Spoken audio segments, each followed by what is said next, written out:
In the streets of Detroit, what are the headlines going into that out of the 500? And do you think we're going to see a swing back to the drivers that tend to be better on street tracks when we go to Detroit?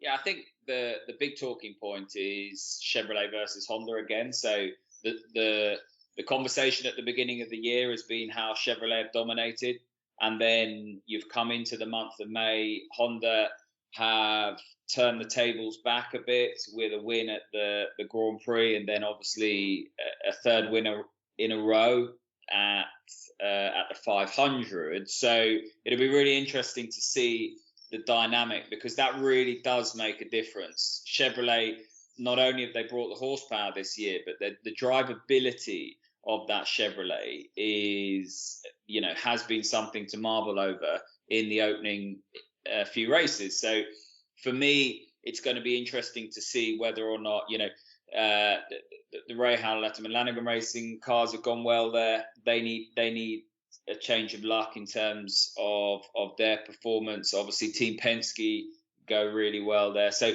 Honda versus Chevrolet, who's going to come out on top of that fight, and then we'll see the order in terms of the teams and where they're at. I mean, Penske, that was a disastrous month of May for them. So they were so strong at the beginning of the year. They definitely need to come back fighting. Andretti Autosport, it's just been a disaster for them all year. It just hasn't gone their way.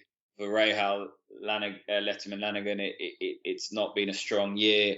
So lots of question marks. Arrow, McLaren SP, Pato's on the crest of a wave now, having announced his deal. He's much happier. He had a great 500. Can he mount a championship charge?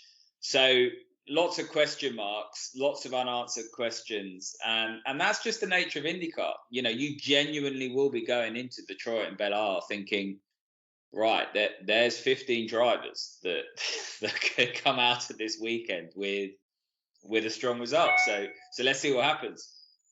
Absolutely. It should be a pretty fascinating race, and hopefully lots of returning viewers, right? We've got so many new viewers for the 500.